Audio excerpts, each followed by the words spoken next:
माँ के ममता की कहानी। बात उन दिनों की है जब मैं 9-10 साल का था। मैं बहुत शरारती और शैतान लड़का था। मेरी माँ आज भी कहती है कि शायद ही कोई ऐसा दिन होता जिस दिन 2-3 जगहों से मेरी उल्हाना नहीं मिलती थी। एक दिन की बात है, मैं सुबह सुबह स्नान करने के लिए चापाकल पर जा रहा था और अपने आदतानुसार बाल्टी को हवा में धोनी के हेलीकॉप्टर शॉट की तरह घुमाते हुए जा रहा था। तभी बाल्टी का निचला हिस्सा मेरे पीछे आ रही मेरी माँ के मुंह पर जा लगा और माँ के ओठों से खून का फव्वारा छूट पड़ा। माँ चीख कर वहीं बैठ गई और पिटाई के डर से वहां से फरार हो गई। दिन भर में गांव के एक बगीचे में छिपकर अनजाने में हुई गलती के लिए पछतावा रहा। शाम को अंधेरा होने पर गांव तो मैं चला आया, लेकिन घर नहीं गया। रात में खाने के समय मुझे ना पकाकर घर वालों को मेरी चिंता हुई तो वो मुझे ढूंढने निकले, मगर मैं कहीं ना मिला और मिलते भी तो कैसे। मेरे छुपने के जगह माँ के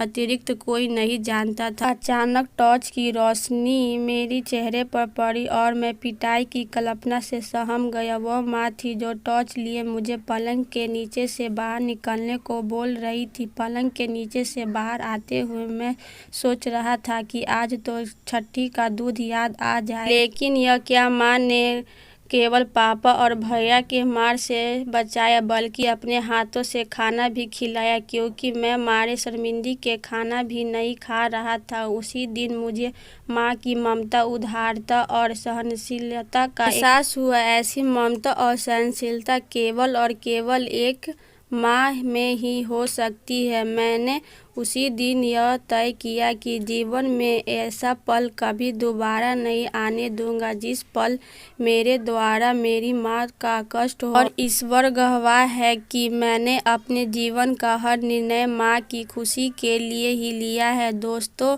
माँ के ममता का मूल्य तो ईश्वर भी नहीं चुका सकता, फिर हम तो मनुष्य हैं। मुझे आज भी बचपन के वो दिन याद है जब मेरी माँ रात में खाने में गिनकर मिली हुई 5 रोटियों में से 2 रोटी मेरे सुबह के नाश्ते में लिए रख देती थी। आज भी जब मैं सोचता हूँ कि दिन भर मेहनत करने के बावजूद 3 रोटियों में माँ का पेट कैसे भरता होगा तो बड़ी ग्लानियाँ होती है। माँ का इस उपहार का बदला शायद मैं 7 जन्मों में भी ना चुका पाऊँ। माँ का यह निस्वार्थ प्रेमी ही दुनिया की सबसे बड़ी दौलत है और बड़ी खुशनसीब है वो लोगों जिनसे दौलत मिलती है। माँ के आंचल के घने छांव में बैठकर जो सुकून मिलता है दुनिया में कहीं भी नहीं मिल सकता है। महाभारत में युधिष्ठिर ने यक्ष के सवालों का जवाब देते हुए कहा था कि धरती से भी बड़ी माँ, और परंतु आज मैं जमीन के एक छोटे से टुकड़े के लिए किसी माँ का अनादर देखता हूँ तो सोचता हूँ कि